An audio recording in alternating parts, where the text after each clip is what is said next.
एक दुकानदार अपनी दुकान अपने बेटों को संभलाकर खुद तीर्थों में निकल पड़ा। वह एक वैरागी की भांति देश दूरी भटकता रहता। एक दिन वह भटकते भटकते एक गांव में पहुंचा। वहां रात्रि विश्राम के लिए शरण मांगकर रुक गया। वह एक घर में उस घर के मालिक की शरण में रुककर रात्रि काट रहा था। वह रात्रि भोजन मकान मालिक से पाकर रात को सोने के लिए उस मकान के आंगन में सो रहा था। तभी अर्धरात्रि के समय एक महिला उसके समीप आई और उसकी चारपाई पर ही उसके बगल में सो गई। तभी उसकी आंख खुल गई और अपनी चारपाई पर महिला को देख वह तुरंत उठ खड़ा हुआ। मगर जैसे ही वह घबरा कर चारपाई से नीचे उतरा, उस महिला ने उसे फिर चारपाई पर खींच लिया। वह महिला बदहवाश उसके करीब आती जा रही थी। वह महिला वासना की अग्नि में दधक रही थी।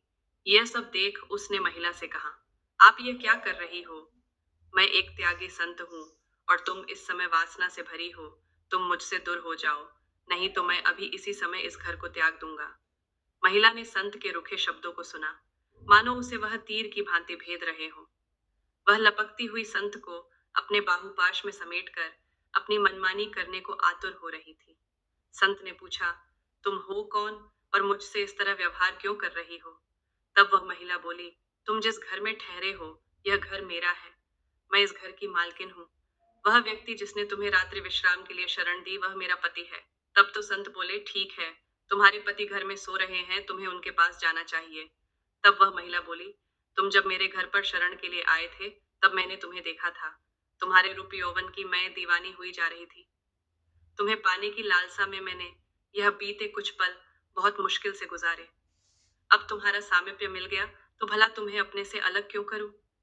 अब उस संत ने उस महिला को समझाने की कोशिश की कि देखो, तुम एक विवाहिता हो। तुम्हारा कर्तव्य पति सेवा है। ऐसे में तुम मुझ जैसे वैरागी को पाना चाहती हो। यहाँ तुम्हें शरण नहीं मिल सकती। तुम्हारी जगह अपने पति के पास है। जाओ, लौट जाओ अपने पति के पास। वह महिला कुछ सुनने को तैयार न थी। तब वह बोली, अच्छा, तो मेरे और तुम्हारे बीच मेरा पति आ रहा है। अगर मेरा पति ना हो तो तुम मुझे अपना लेते। वह तुरंत घर के भीतर गई। उस महिला ने घर पर रखी पति की तलवार को निकाला और उस तलवार से पति पर वार कर दिया। उसका पति वहीं मर गया। वह खून से भरी तलवार ले जाकर उस संत को दिखाते हुए बोली, लो, मैंने तुम्हारे और मेरे बीच खड़ी पति रूपी दीवार नष्ट कर दी। मैंने पति का गला काट डाला। अब वह कभी हम दोनों के बीच में नहीं आ सकेगा। बेचारा वह संत, दुकानदार यह सब देख वहां से भागने लगे। बहुत कोशिश के बाद भी संत वहां ना रुके तो उस महिला ने उस तलवार से खुद पर वार किया और सदैव के लिए खत्म हो गई।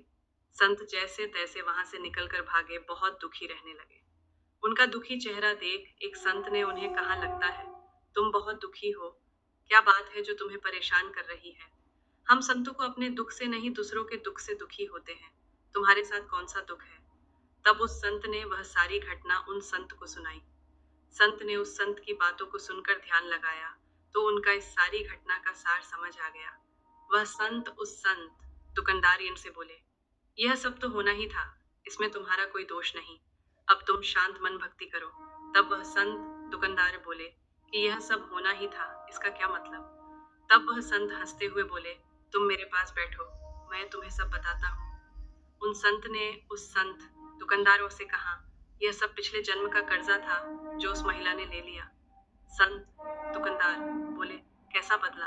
अब संत उन्हें बताने लगे, पूर्व जन्म में तुम प्रभु भक्ति के लिए घर बार छोड़कर सूने स्थान में रहते हुए भक्ति करते थे। एक दिन जब तुम ध्यान मग्न होकर प्रभु भक्ति कर रहे थे, तभी वहां से एक गाय भागते हुए आई।